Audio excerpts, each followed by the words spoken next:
They called her a gold digger. They laughed at her cheap suit. In a Manhattan courtroom, her ex-husband, Richard, a man she once adored, stood up and publicly humiliated her, offering her a settlement so low it was an insult to the 10 years she wasted on him. He thought he had won. He thought she was just a broke, helpless waitress. But Richard made one fatal mistake. He didn't check who her real father was. He didn't know that the woman sitting quietly across from him was the sole heir to an empire he had been trying to impress for years. Watch closely, because the moment the judge reads the new financial affidavit is the most satisfying revenge you will ever see. The air in the courtroom smelled of stale coffee and old wood polish, a scent that Jenna would forever associate with the feeling of suffocation.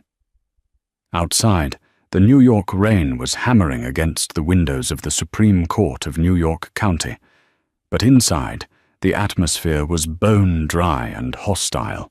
Jenna huddled into a coat. It was a charcoal trench coat she had bought at a thrift store in Queens 3 years ago.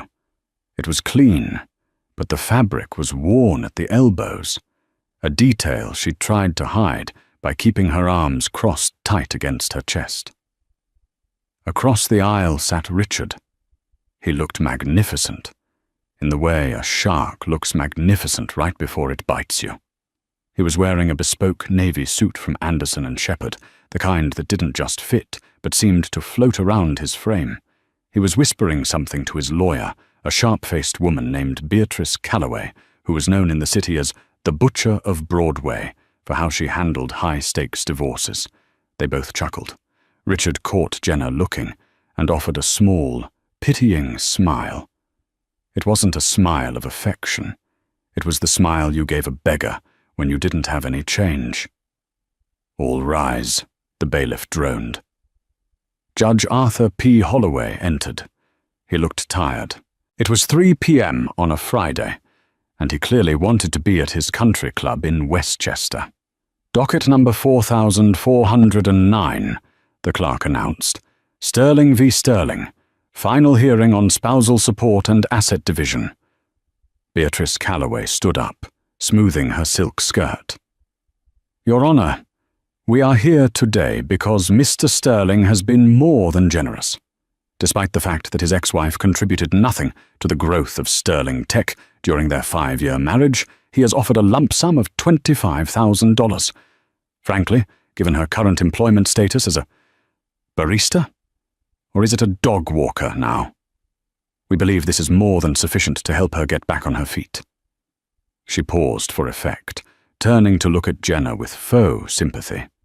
"We understand that Mrs. Sterling is struggling, but Mr. Sterling's success is a result of his own genius and 80-hour work weeks. It is not a lottery for former spouses to cash in on."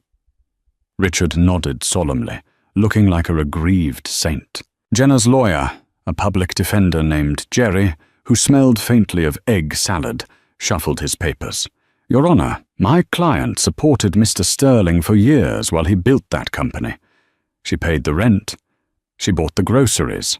$25,000 is insulting." Richard let out a loud, scoffing laugh. It echoed in the quiet room. "Mr. Sterling," Judge Holloway warned, peering over his glasses. "Apologies, Your Honor," Richard said, standing up. His voice was smooth, practiced. "It's just supported me. She worked at a diner, Your Honor. She made minimum wage. The rent she paid was for a studio apartment in Bushwick that had rats in the walls.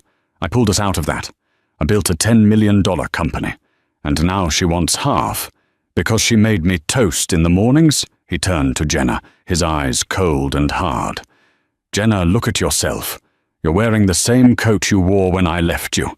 You haven't moved on. You haven't achieved anything. Take the money. Buy yourself some new clothes. Maybe get a certification. Stop trying to bleed me dry just because you can't make it on your own." The court stenographer's fingers tapped rhythmically, capturing every humiliating word. Jenna felt the heat rising in her cheeks. She felt small, insignificant. "I just want what's fair, Richard," Jenna whispered, her voice trembling. "Fair?"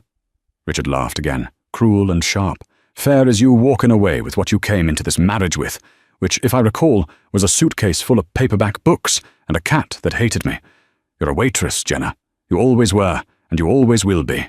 You don't belong in my world." Beatrice Calloway smirked. "Your Honor, can we wrap this up? Mr. Sterling has a flight to Zurich tonight for a meeting with global vanguards. He really doesn't have time to argue over crumbs." The judge sighed, rubbing his temples. "Mrs. Sterling, the offer seems practical. New York is an equitable distribution state, but if you cannot prove direct contribution to the business assets, you face an uphill battle. Do you have any evidence to present today that counters Mr. Sterling's valuation?" Jenna looked down at her hands. They were rough from washing dishes at the cafe. She looked at Richard, who was checking his Rolex, a submariner she knew cost more than her annual salary. She thought about the folder in her bag, the one she had received only yesterday, the one that changed everything. She looked at the judge. "Actually, Your Honor," Jenna said, her voice suddenly steady, "I do." Richard rolled his eyes. "Oh God, what is it? A receipt for milk from 2019? "No," Jenna said. She stood up, and for the first time, she didn't hunch her shoulders. She unbuttoned the worn trench coat, revealing a simple black dress underneath. She reached into a tote bag and pulled out a thick, leather-bound document stamped with a wax seal.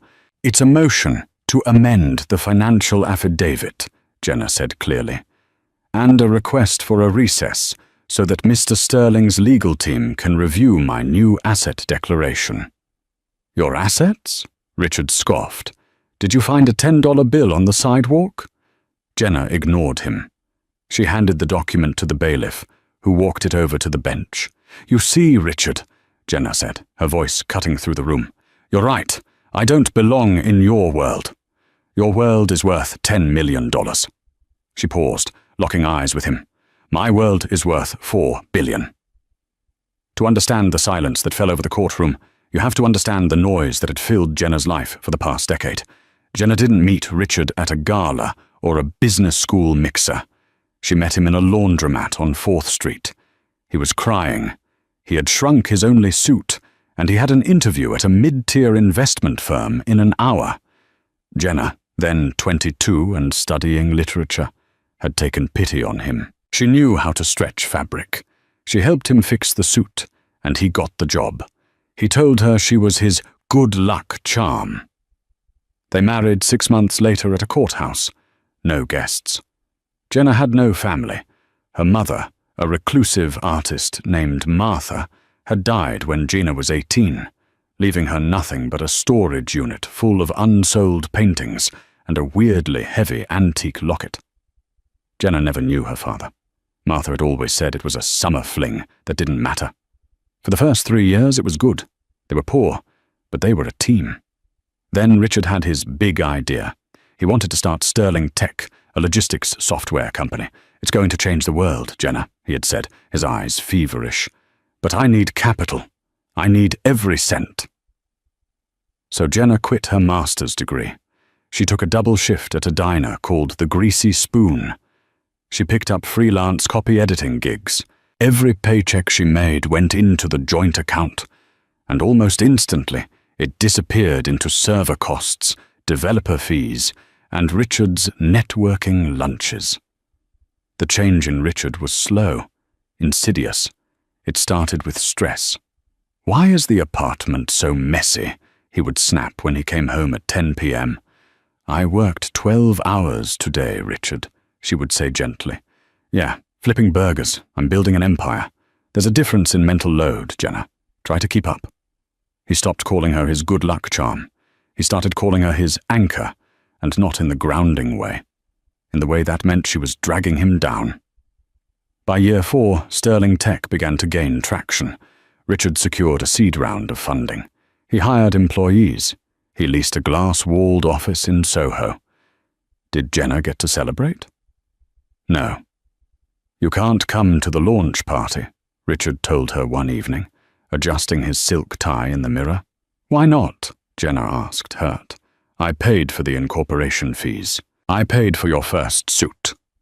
Look at you, Jenna, Richard sneered, gesturing at her jeans and t-shirt.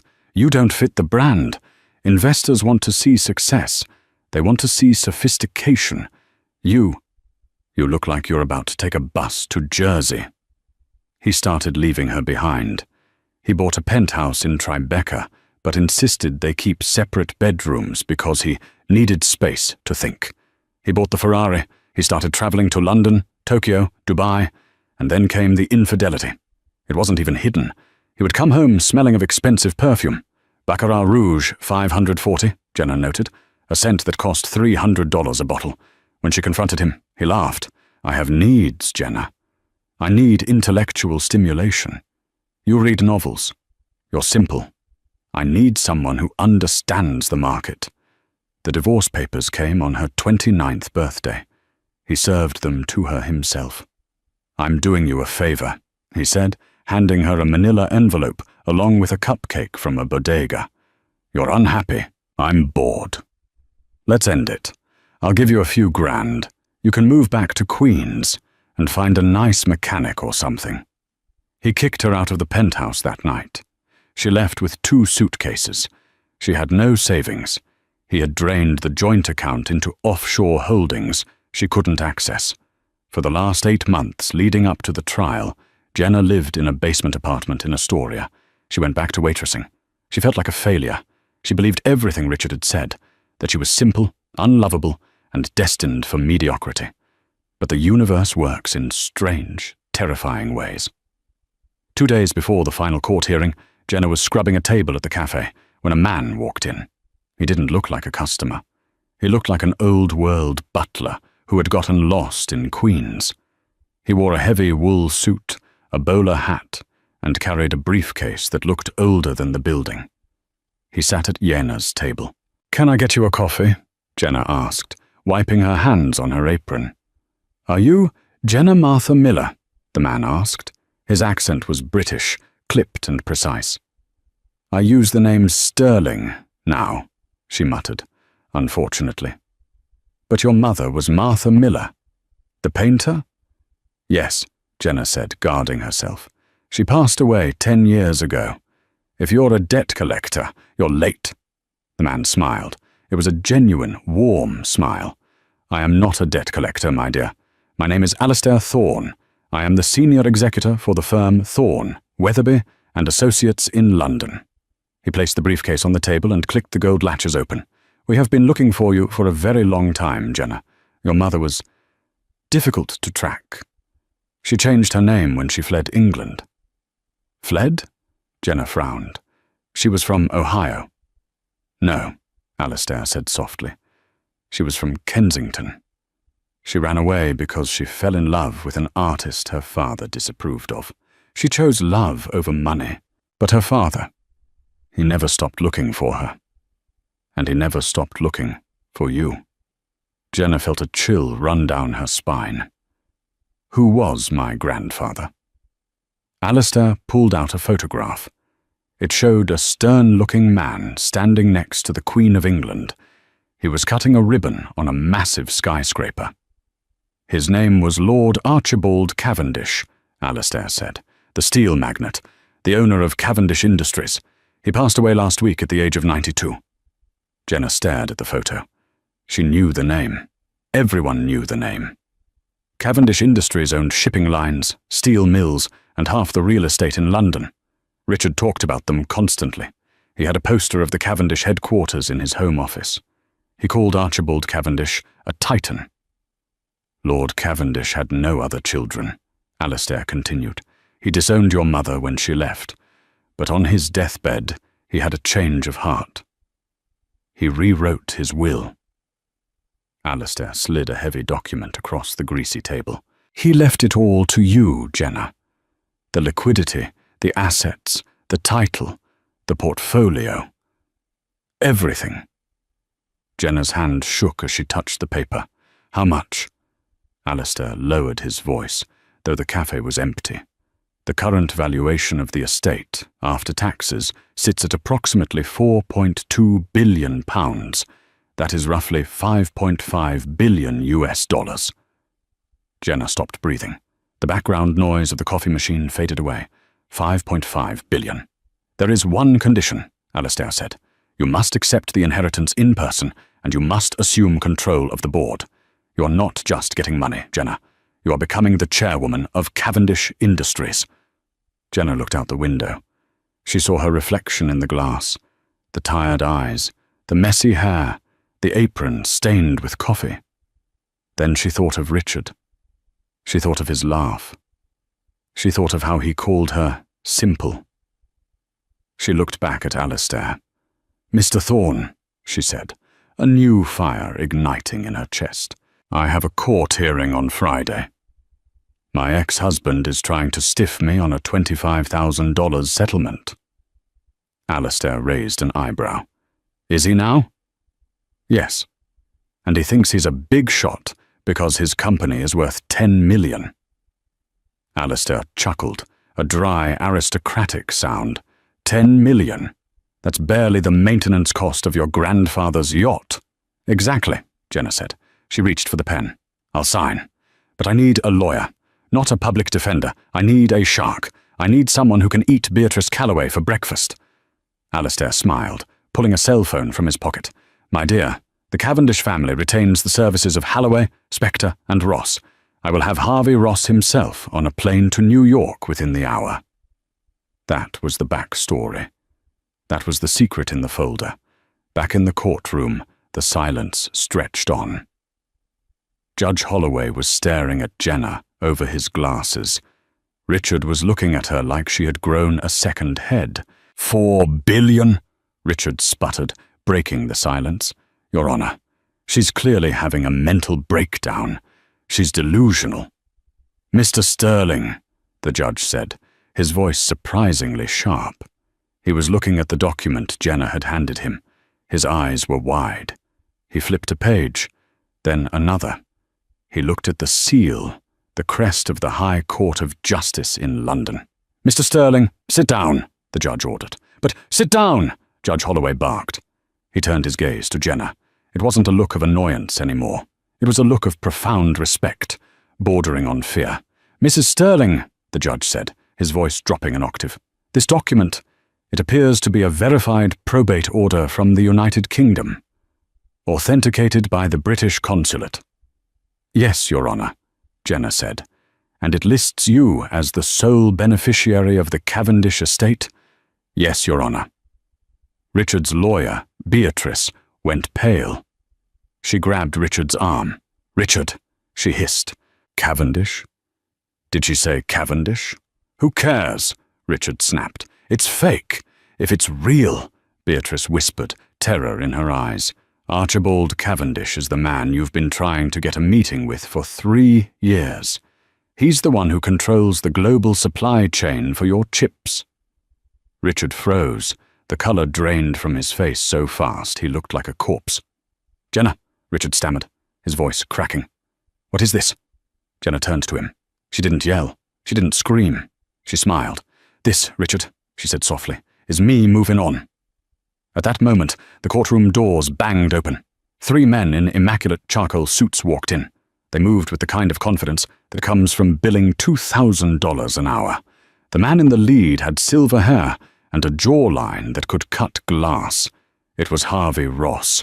Your Honor, Harvey boomed, his voice filling the room. Apologies for the tardiness. My plane was delayed. I am entering my appearance as counsel for Mrs. Jenna Cavendish Sterling, and we have a few motions to file regarding Mr. Sterling's adorable little company. Richard slumped into his chair. The nightmare had just begun. The arrival of Harvey Ross changed the molecular density of the courtroom.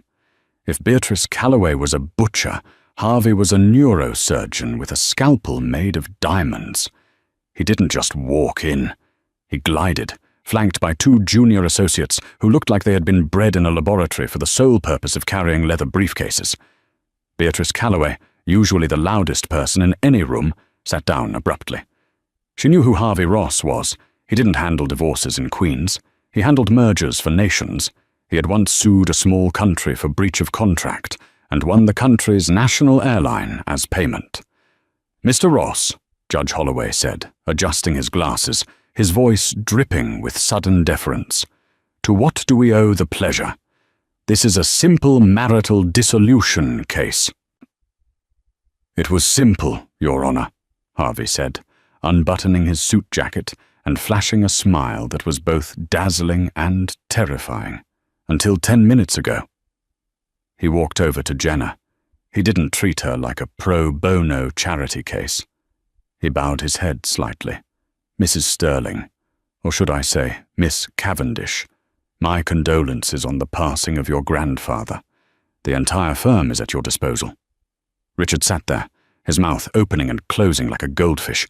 This is ridiculous, he finally choked out. She's a waitress. She doesn't have money for you. Who's paying you? Harvey turned slowly to look at Richard. He looked at Richard's shoes, then his suit, then his face, dissecting him with a glance. Mr. Sterling, Harvey said, his voice dangerously calm, I am not being paid. I am representing the chairwoman of Cavendish Industries. My fees are irrelevant. However, yours are about to become a significant issue. Harvey turned back to the judge. Your Honor, we are withdrawing the previous financial affidavit submitted by Mrs. Sterling. It is now obsolete. Furthermore, we are filing an immediate motion to freeze the assets of Sterling Tech, pending a forensic audit. Freeze my assets? Richard screamed, jumping to his feet. You can't do that. I have a company to run. I have investors. Sit down, Richard, Beatrice hissed, yanking his sleeve. On what grounds? Judge Holloway asked, though he looked like he was already reaching for his stamp to approve it. On the grounds of fraud, Your Honor, Harvey said smoothly. He snapped his fingers, and one of his associates handed him a blue folder. Mr. Sterling claimed in his sworn statement that Sterling Tech is valued at $10 million. He claimed his ex-wife contributed nothing. However, Harvey opened the folder. It has come to our attention that Sterling Tech relies heavily on a proprietary logistics algorithm, an algorithm that, according to these timestamps on the original code, was written on a laptop registered to one Jenna Miller. The room went dead silent. Jenna looked up, surprised. She had forgotten. I did some coding for him. In the beginning, when we couldn't afford a developer, I learned Python to help him fix the bugs. She debugged a few lines, Richard shouted, sweat beading on his forehead. She didn't write the core code. According to the metadata, Harvey continued, ignoring Richard, Jenna wrote 40% of the founding architecture. Under New York law, that makes her not just a spouse, but a co-founder, which means she is entitled to 50% of the company's future valuation, not just the current cash on hand. Harvey leaned in on the podium, and since Mr. Sterling failed to disclose this intellectual property contribution, he has committed perjury. We aren't just asking for half, Your Honor. We are suing for full punitive damages. Man. Beatrice Calloway stood up, her hands shaking. Your Honor, my client requests a recess. We need to regroup. Granted, the judge said immediately. Court is adjourned for 48 hours. As the gavel banged, the room erupted into noise. Reporters who had been dozing in the back row suddenly woke up, sensing blood in the water. Richard ignored his lawyer. He pushed past Beatrice and marched straight up to Jenna. He stopped inches from her face. Jenna, he said, his voice dropping to that low, intimate tone he used to use when he wanted sex or forgiveness. Babe, look at me. Jenna looked at him. For the first time in years, she didn't feel the pull. She didn't feel the fear. She just saw a man in a suit that was trying too hard. This has gone too far, Richard whispered, trying to grab her hand. Jenna pulled back. Cavendish, seriously. If you have billions, why are you trying to destroy my little company? You don't need the money. Let's go get dinner. Let's talk about this. We were a team once, right? Remember the laundromat? It was a tactical error. Jenna's eyes hardened. I remember the laundromat, Richard. I remember fixing your suit. And I remember you telling me last week that I was destined to be a waitress forever. She leaned in, her voice cold as ice. "I don't want your money, Richard. I have enough money to buy your entire neighborhood. I'm not doing this for the cash." "Then why?" Richard pleaded. "Why are you doing this?" Jenna smiled, and it was the first time Richard realized that the sweet, quiet girl he married had died the day he served her divorce papers. "I'm doing it to teach you a lesson about value," she said. "You threw me away because you thought I had no value. Now I'm going to show you exactly how expensive I can be." She turned to Harvey. "Mr. Ross, get the car." "Already waiting, Ma'am," Harvey said. Jenna walked out of the courtroom, the tails of her trench coat billowing behind her. Richard watched her go, the color draining from his face. "Richard," Beatrice said, walking up behind him. She sounded defeated. "I can't represent you anymore." Richard spun around. "What? You can't quit. We have a hearing in 2 days." "I can't go up against Holloway, Spector, and Ross," Beatrice said, packing her bag. "And I certainly can't go up against the Cavendish estate. Do you know who they are? They own the building we're standing in, Richard. They own the bank your company uses. You're not fighting an ex-wife anymore. You're fighting God." She snapped her briefcase shut. "My bill will be in the mail. Good luck. You're going to need it." The next morning, the sun rose over Manhattan, but inside the offices of Sterling Tech, it felt like midnight. The office was a monument to Richard's ego. Located on the 40th floor of a glass tower in Hudson Yards, it was all sleek lines, chrome, and expensive espresso machines. Usually it was buzzing with the energy of 20 overworked coders. Today, it was silent. Richard sat in his office, staring at his computer screen. The stock ticker for his competitors was green. Everything else was red. His COO, a nervous man named Greg, who wore vests that were too tight, burst into the room. "Richard, we have a problem," Greg panted. "I know we have a problem, Greg," Richard snapped, rubbing his temples. "My ex-wife is suing me. I know." "No," Greg said, shaking his head frantically. "Not the lawsuit. It's the supply chain, the shipment of microprocessors from Taiwan. It's been held at customs in London." "What?" Richard stood up. "We need those processors for the Global Vanguard's demo on Friday. If we don't have the prototypes, the deal is dead." "I know," Greg yelled. "I called the shipping company, Royal Atlantic Freight. They said there's a compliance hold on our account. Call them back. Offer them double." "I did. They said money isn't the issue. They said the order came from the parent company." Richard froze. "Who owns Royal Atlantic Freight?" Greg looked at his tablet. He scrolled down. He went pale. It's a subsidiary of Cavendish Industries." Richard sank back into his chair. He felt like the walls were closing in. "She's blocking my shipments," he whispered. "She's strangling the company." "There's more," Greg said, his voice trembling. "The lease, for this office. What about it?"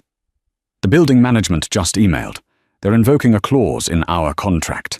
Apparently they're doing emergency structural renovations on the 40th floor. We have to vacate by Friday." "They can't do that," Richard roared. "They can if the building owner says so," Greg said. "Guess who owns the building, Richard?" Richard didn't need to guess. He grabbed a bottle of scotch from his desk drawer and poured a glass, his hands shaking so hard he spilled half of it. She was dismantling his life, piece by piece. She wasn't just suing him. She was erasing him. "Get out," Richard told Greg. "But the demo." "Get out," Greg ran. Richard sat alone in the silence. He looked at the view of the city, a city he thought he had conquered. Now it looked like a mouth waiting to swallow him whole. His phone buzzed. It was a text from Jenna. "Meeting 2 p.m. Your office. Don't be late." Richard stared at the phone. He wanted to throw it through the window. He wanted to scream, but he knew he had no choice. At 1:55 p.m., the elevator doors to the 40th floor pinged open. Richard was waiting in the lobby, trying to look composed. He had changed his shirt, put on fresh cologne, and practiced his CEO face. He needed to be strong. He needed to negotiate. But when Jenna stepped out of the elevator, Richard's CEO face crumbled. Gone was the thrift store trench coat. Gone were the scuffed boots. Jenna was wearing a white power suit that looked like it had been tailored by angels. Her hair, usually pulled back in a messy bun, was blown out in sleek, shining waves. She wore simple diamond studs, but Richard, having learned about jewelry in his desperate attempts to fit in with the rich, knew they were flawless, at least 3 carats each. She didn't look like a waitress. She looked like a queen visiting her subjects. Flanking her were 2 bodyguards, and of course, Harvey Ross. "Hello, Richard," Jenna said. Her voice was calm, devoid of the hesitation that used to define her. "Jenna," Richard choked out, "you look different." "I look like myself," she corrected. "Shall we?" She didn't wait for him to lead the way. She walked past him, straight into his conference room, and sat at the head of the table, his chair. Richard followed, feeling like a guest in his own office. He sat on the side, while Harvey and the bodyguards stood against the wall. "You're ruining me," Richard said, skipping the pleasantries. "The chips? The lease? You're destroying Sterling Tech." Jenna placed her hands on the table. "I'm not destroying it, Richard. I'm auditing it. There's a difference. You're killing the Global Vanguard's deal." "The Global Vanguard's deal was never going to happen," Jenna said coolly. Richard blinked. "What? Of course it was. They loved the pitch." "They loved the pitch," Jenna agreed. "But Global Vanguards is a venture capital firm that focuses on sustainable tech. Their due diligence process is rigorous." She slid a folder across the table. "I had Harvey run a background check on your finances, the real ones, not the ones you showed the court." Richard felt the sweat trickling down his back. "You've been cooking the books, Richard," Jenna said, her voice dropping to a whisper, "inflating user numbers, hiding debt in offshore shells. If Global Vanguard saw this, they wouldn't just pull the deal. They'd call the SEC. None." Richard put his head in his hands. "It was just bridge financing. I was going to pay it back once the deal went through. I just needed time." "You always need time," Jenna said. "And you always use other people to buy it. You used me for 5 years. You used your employees. Now you're trying to use investors. So what do you want?" Richard looked up, his eyes red. "You want to turn me in? Send me to jail?" "I could," Jenna said thoughtfully. "Harvey says we have enough for a criminal indictment. Fraud, perjury, embezzlement." Harvey nodded from the corner. "Minimum 10 years, Mr. Sterling. Federal." Richard started to sob. It was a pathetic, gasping sound. "Please, Jenna, please. I built this from nothing. It's all I have." Jenna watched him cry. She remembered the nights she had cried herself to sleep while he was out networking with 22-year-old models. She remembered how he looked at her in court 2 days ago. "I'm not going to send you to jail, Richard," Jenna said. Richard looked up, hope flaring in his eyes. "You're not?" "No," she said. "That would be too easy. And frankly, I don't want the bad press attached to the Cavendish name." She signaled to Harvey. He placed a contract on the table. "I am offering to buy Sterling Tech," Jenna said. Richard stared at the paper. You want to buy it?" "Yes, I'm buying the debt, the assets, and the IP. I'm folding it into the Cavendish Technology Division." "For how much?" Richard asked, his greed momentarily flickering back to life. "It was valued at 10 million. "That was before the audit revealed it was a house of cards," Jenna said. She took a pen and wrote a number on the bottom of the contract. She spun it around so he could see. Richard looked at the number. $1. $1? Richard shrieked. "Are you insane?" "Plus," Jenna added, "I will assume the debt. I will pay off the loans you took out, so you don't go to prison. I will save your reputation. You walk away clean. No jail, no debt. But I get nothing," Richard yelled. 5 years of work, and I get $1. "You get your freedom," Jenna said hard, "and you get to keep the Ferrari. Although I hear the maintenance on those is a bitch. She stood up. You have 5 minutes to sign, Richard. If you don't, Harvey calls the SEC, and I release the hold on the microchips to your competitors. Richard looked at the contract. He looked at Harvey, who was checking his watch. He looked at Jenna. He realized, with a crushing finality, that he had never really known her. He had lived with her, slept with her, but he had never seen her strength. He had mistaken kindness for weakness. With a trembling hand, Richard picked up the pen. He signed his name. Jenna didn't smile. She didn't gloat. She just nodded to Harvey, who picked up the contract. "Get out of my building, Richard," Jenna said. "But my things."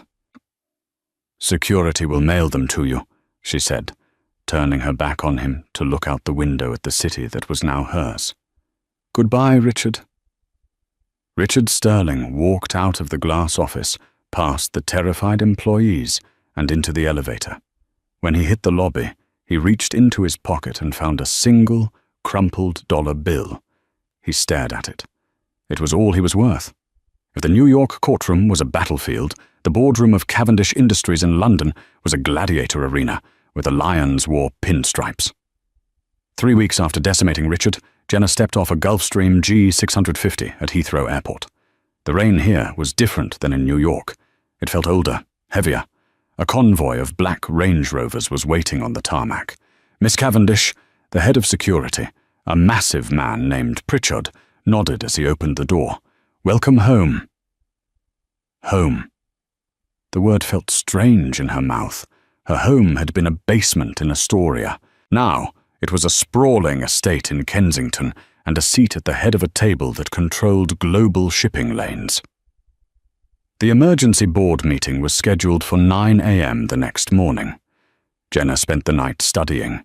She didn't sleep in the silk sheets of the master suite. She sat at the kitchen island, drinking instant coffee. Old habits die hard. Surrounded by stacks of financial reports, employee manifestos, and efficiency audits. She was looking for the rot, and she found it.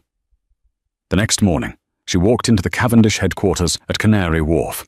The building was a monolith of steel and glass, piercing the grey sky. The boardroom was on the 80th floor. 12 men sat around a mahogany table long enough to land a plane on. They were the old guard. Men who had served under her grandfather. Men who believed that women belonged at charity luncheons, not in executive chairs. At the head of the opposition was Charles Montgomery. Charles was the interim CEO. He was 60, silver-haired, and possessed a smile that didn't reach his eyes. He had expected to inherit the empire. He had spent 30 years grooming himself for the role, only to be usurped by a waitress from Queens. "Miss Cavendish," Charles said as she entered, not bothering to stand. "So good of you to join us. We were just discussing the transition. We have a generous stipend package prepared for you. It will allow you to live comfortably, while the adults handle the business." The other men chuckled. It was a club, and she wasn't a member. Jenna didn't sit down. She walked slowly around the table, her heels clicking on the marble floor. She let the silence stretch until the chuckles died out. "Comfortably," Jenna repeated, stopping behind Charles's chair. "That's an interesting word, Charles, because looking at the Q3 reports, comfortable seems to be the problem." "I beg your pardon?" Charles stiffened. Jenna tossed a file onto the table. It slid across the mahogany and stopped perfectly in the center. "I spent last night reading the shipping manifests for the North Sea route," Jenna said, her voice projecting clearly. "Can anyone explain to me why we are paying 20% above market rate for fuel from a supplier called Heiress Energy?" The room went quiet. Charles shifted in his seat. "That is a trusted vendor. We have a long-standing relationship." "I'm sure you do," Jenna said coldly, "because Heiress Energy is owned by your brother-in-law, Charles." A gasp went around the room. "And it's not just the fuel," Jenna continued, circling the table like a shark. "The insurance contracts, funneled through a firm owned by Mr. Henderson's wife." She pointed to a sweating man on the left. "The real estate maintenance fees?" Double the industry standard, paid to a shell company in the Caymans linked to you, Mr. Davies." She stopped at the head of the table. "You assumed I was a dumb waitress," Jenna said, her voice dropping to a dangerous whisper. "You thought I would take the money and go shopping. But you forgot one thing about waitresses, Charles." "And what is that?" Charles sneered, though his face was pale. "We know how to count change," Jenna said, "and we know when we're being shorted." She pressed a button on the intercom. "Security, please come in." The doors opened. Pritchard and 4 guards entered. "You can't do this." Charles stood up, his face purple. "The bylaws." "I own 51% of the voting stock," Jenna interrupted. "I am the bylaws. Charles Montgomery, you are fired for embezzlement and breach of fiduciary duty. Mr. Henderson, Mr. Davies, you're out too." "This is an outrage," Charles shouted as the guards moved towards him. "You'll ruin this company. You don't know how this world works." "I know exactly how it works," Jenna said, sitting in the chairman's seat for the first time. "It works for me now." As Charles was dragged out of the room, shouting threats, Jenna looked at the remaining 9 board members. They were terrified. They sat up straighter than they had in years. "Now," Jenna said, opening her notebook, "let's talk about renewable energy. I want to pivot the fleet to hydrogen by 2030. Who has ideas?" For the first time in a decade, the boardroom of Cavendish Industries didn't smell like cigars and stagnation. It smelled like fear and progress. 2 years passed. Jenna didn't just run Cavendish Industries. She revolutionized it. She became a media darling, the iron waitress of Wall Street. She graced the cover of Forbes, Time, and Vogue. She turned the sluggish, corrupt giant into a modern, ethical powerhouse. Her net worth doubled. But the real test of her transformation came on the first Monday in May, the Met Gala. It was the most exclusive event of the year. The theme was Gilded Glamour. Jenna was the co-chair. She arrived on the red carpet wearing a custom Alexander McQueen gown made of gold mesh that looked like liquid fire. Flashbulbs erupted like a supernova. Reporters screamed her name. "Jenna, Jenna, over here! Who are you wearing? Jenna, is it true you're dating the Prince of Denmark?" She smiled, the practiced, dazzling smile of a woman who knows her worth. On her arm was not a prince, but Dr. Lucas Bennett, a brilliant, kind-hearted pediatric surgeon she had met at a charity fundraiser. He held her hand like it was precious, not because she was rich, but because he loved her. They walked up the famous stairs, entering the Metropolitan Museum of Art. Inside, the air was thick with perfume and power. "Champagne, madame?" Jenna turned to grab a flute from a passing tray. She froze. The waiter holding the tray was wearing a white tuxedo jacket that was slightly too large. His hair was thinning. His face was lined with the kind of exhaustion that comes from working double shifts on your feet. It was Richard. Their eyes locked. For a moment, the noise of the gala faded. The laughter, the music, the clinking of crystal. It all vanished. Richard looked at Jenna. He took in the gold dress, the diamonds, the way the light seemed to bend around her. Then he looked at Lucas, who was handsome, and looked at Jenna with total adoration. Then Jenna looked at Richard. She saw the man who had mocked her for being a waitress, the man who had told her she had no value. Now he was serving drinks to the very people he had once desperately tried to impress. "Richard," Jenna said softly. Richard's hand trembled. The champagne glasses rattled. "Jenna," he whispered. He looked like he wanted to run, to dissolve into the floor. I work for the catering company now. The event planner. She gave me a shot." "I see," Jenna said. There was no anger in her heart anymore. There was no need for revenge. Life, in its brutal irony, had taken care of that. "I saw the news," Richard said, his voice cracking. "About the company. You did good." "I did," Jenna said. "I'm sorry," Richard blurted out. Tears welled in his eyes. "I'm so sorry, Jenna, for everything. I was a fool." Lucas stepped forward, sensing the tension. "Is everything all right, darling?" Jenna looked at Richard one last time. She saw a ghost, a lesson. "Yes, Lucas," Jenna said, turning back to her fiancé. "Everything is perfect. I just bumped into someone I used to know." She turned to Richard. She didn't offer him money. She didn't try to humiliate him. She simply treated him with the dignity he had never shown her. "The champagne is lovely," she said. "Thank you." She took a glass. "Good luck, Richard." She walked away, her gold dress trailing behind her, disappearing into the crowd of billionaires and stars. Richard stood there, watching her go. He watched the woman he had thrown away become the queen of the ball. A guest tapped him on the shoulder. "Hey, waiter, we're dry over here. Less dreaming, more pouring." Richard swallowed the lump in his throat. "Yes, sir. Right away, sir." He turned back to the crowd, disappearing into the background. Just another servant in a world he could no longer touch. The story could have easily ended at the Met Gala. It would have been a perfect cinematic ending. The villain humbled, the heroine triumphant, the diamonds sparkling under the flashbulbs. But for Jaina, that moment, while satisfying, was fleeting. It was candy. It tasted sweet, but it didn't nourish her. Real revenge, Jenna had learned, wasn't about watching someone else fall. It was about climbing so high that they simply became invisible. 5 years after the court case that changed her life, Jenna found herself back in Queens. She wasn't passing through in a limousine with tinted windows. She was standing on the sidewalk of 4th Street, the pavement cracked and stained with chewing gum, just as it had been a decade ago. But the corner had changed.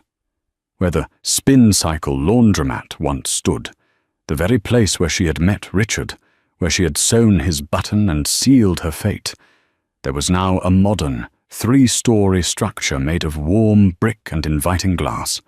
It didn't look like a corporate office. It looked like a home. Above the entrance, a modest bronze plaque read, "The Martha Miller Institute for Financial Independence." It wasn't just a shelter. It was a fortress for the forgotten. Jenna stood in the private office on the top floor, looking out at the subway tracks rattling in the distance. The room was silent, save for the hum of the air conditioning. On her desk sat a framed photograph of her mother, Martha. For years, Jenna had looked at that photo and seen a woman who had lost everything for love. Now she saw a woman who had chosen freedom over shackles. "Miss Cavendish?" Jenna turned. Standing in the doorway was her assistant, but behind her stood a young woman. She couldn't have been more than 23. She was wearing a coat that was too thin for the November chill, and she clutched a plastic bag full of papers as if it contained the nuclear codes. Her eyes were red-rimmed, darting around the room with the terrified hypervigilance of someone who is used to being yelled at. "This is Chloe," the assistant said softly. "She's the first walk-in for the legal clinic today. She didn't want to speak to the intake officers. She said she knows your story." Jenna nodded to her assistant to leave them. She walked around the desk, an antique oak piece that cost more than Richard's Ferrari, and sat in the chair next to Chloe. "I'm not a lawyer, Chloe," Jenna said gently, "but I know a few good ones." "He said I wouldn't get anything," Chloe whispered, her voice trembling. "He said I'm just a receptionist. He said he made all the money, and if I leave, he'll make sure I starve." The words hung in the air, ancient and familiar. The script never changed, only the actors did. Jenna reached out and took Chloe's hand. It was cold. "He's lying," Jenna said, her voice fierce and steady. "He says that because his power depends on your fear. The moment you stop being afraid, he becomes just a man, and usually a very small one." Jenna stood up and walked to the wall safe. She punched in a code and pulled out a checkbook. She didn't write a check, though.